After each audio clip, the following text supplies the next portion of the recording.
Independent Activity ng DMW License Agency na IPAMS o Industrial Personnel and Management Services dito sa Aurora Boulevard, Quezon City. Naghahanap kasi sila ng hindi bababa sa 300 registered nurse na may at least 1 year experience para may padala sa Amerika. Napakasakit na iwan ko din yung bayan, yung lalo-lalo yung mga troops on the ground. They are fighting for mga insurgencies. Dahil sa pamilya ko, ma'am, kahirapan at gusto kong itaguyod ko gusto kong buhayin yung family ko. Bago naman magbakasyon sa Iloilo, sumadya rin ng 20 taon ng nurse na si Josie na galing pang Jeddah. Ultimate dream po ng nurses yung US. Greener pasture.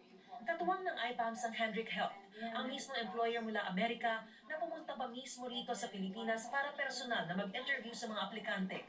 Aabot sa 3 to 5 million pesos kada taon ang alok na sahod ng employer depende sa karanasan ng aplikante. In the United States, there's a nursing shortage, and we love nurses from the Philippines because they are so compassionate and kind, and our culture is very family-oriented. Kung nag-aalala naman kayo sa pagkuha ng visa, NCLEX test at iba pang requirements para mag-qualify, wala raw problema dahil katuwang din nila ang visa solutions na aalalay sa mga aplikante sa bawat proseso. Immigration visa rin ang kanilang inia-apply sa mga kwalipikadong nurse. Ibig sabihin, maaari sila makakuha ng green card permanent visa at lahat ng ito, sagot na employer. We include the plane ticket, we give them a bonus at their arrival. So that cash bonus is $1,000 at their arrival. On the spot namang natanggap ang 4 na taong ICU nurse na si Christian. Nakakapagod. Then, syempre po yung sahod is di naman po ganun kalaki. Pantawid na po talaga yung sahod namin dito. Habang maraming mga nurse ang nag-aasam na makapangibang bansa para sa makikita at maginhawang buhay dito sa Pilipinas, sa abot daw sa humigit kumulang 190,000 ang kulang ng mga health workers, kabilang ang mga nurse. As of last month, ayon kay DOH Secretary Ted Herbosa.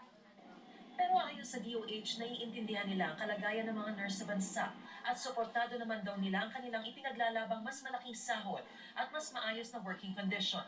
Kaya pangako ng nurse na si Kobe, umalis man daw siya ng bansa para magsilbi sa ibang bayan, isang bagay raw ang patuloy niyang bibit-bitin. Masarap alagaan ng mga Pinoy. Pero kung ano yung pag-alaga ko sa mga Pinoy kong pasyente, yun yung dadaling ko sa labas. At mapakita ko din yung sa standards ko for myself na ang Pinoy ay hindi lang para sa Pilipinas, pang international din kaming level sa standards of care. 2 araw ang recruitment nila dito sa Quezon City mula ngayon hanggang bukas at pupunta rin sila sa Tacloban sa June 7. Para sa GMA Integrated News, Mariz Umali Nagtutok, 24 oras. Alamin ang tila usok na inilabas ng isang